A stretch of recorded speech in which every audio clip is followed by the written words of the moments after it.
Hey everyone, it's Bree. I'm back with another scrapbook process video for the SpiegelMom Scraps design team, and I'm going to be working with this sequin mix right here. It's called Vintage Garden, and it's so pretty, and it happens to match the new Aspen collection from Felicity Jane, so I was so excited to be able to use it with this new collection. Okay, so I went through the ephemera pack from the collection and I found these super cute, teeny tiny chipboard frames. So of course I was super inspired by them to make a little shaker, and I am going to be using the larger of all the chipboard frames for my shaker. I did think about making like the medium and that tiny one into shakers as well, but I thought I would just have one and then I would like make the little chipboard frames look like they're falling down from the larger one. I'll show you here in just a second. So I only chose to use the large one for a shaker. So what I did was I added adhesive to the back of the chipboard frame, and I adhered some SpiegelMom Scraps acetate to it to create my window. And then I went ahead and added some foam strips around the perimeter of my frame, and then now I'm going to spoon in my sequins. Now I use a Nuvo craft spoon to spoon in my sequins. It's my favorite tool when, other than the crystal katana, which I'm working with right there, when I'm working with, what I like to use when I'm working with sequins. It's so easy to spoon in the sequins, that way you don't make a crazy mess. And yeah, so here's my shaker. It's so cute. I like to back all of my shakers with vellum. It just makes it, I prefer it because I like my sequins to be, not to have to compete with anything behind it. Sometimes I use other, pattern papers or, other things to back it, but my go-to choice is vellum.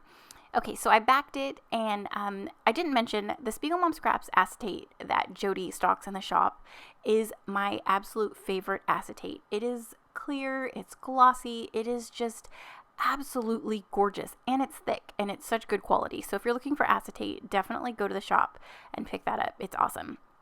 She does have the Mama foam tape rolls, but since I used a skinny chipboard frame, it's easier for me just to use the foam strips, and I get those from Doris, scrapbook.com, or I usually pick some up on Amazon. There's like a really good deal for those tiny foam strips.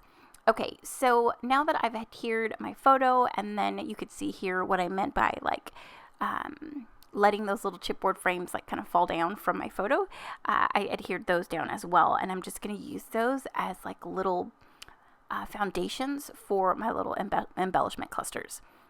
This collection also came with like these fringe scallop border stickers, so I really wanted to use them, and I thought it would be fun to tuck them into my torn layers up at the top. So all I did was take 3 of my favorite pattern papers from the collection. I tore into them, I roughed up the edges, I folded them up to kind of expose a little bit of that B side on each paper just for that messy look, and I added some staples on the sides of a couple of the strips. I just like the look of the torn paper. I don't know, I can't add enough of it on my layouts. I like to layer them, and it's also a great way to get several different patterns onto your layouts. I usually have white cardstock as my bases, so in order for me to incorporate more patterns, this is a way for me to do it. And I like to tuck things in between all those pattern paper layers.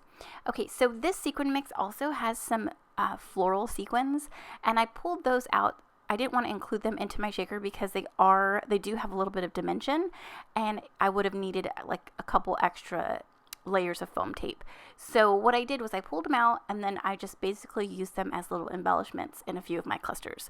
So I just took my crystal katana and my Scotch tacky glue and adhered those down around my page, and then I'm just going to go in with some of these chipboard hearts as some finishing touches. I did add some tangled thread in a few areas, but here is my layout. There's my little shaker. It shakes, and it got the tangled thread and that fringe and all my torn layers. I had so much fun with this layout. This Vintage Garden sequin mix is so pretty.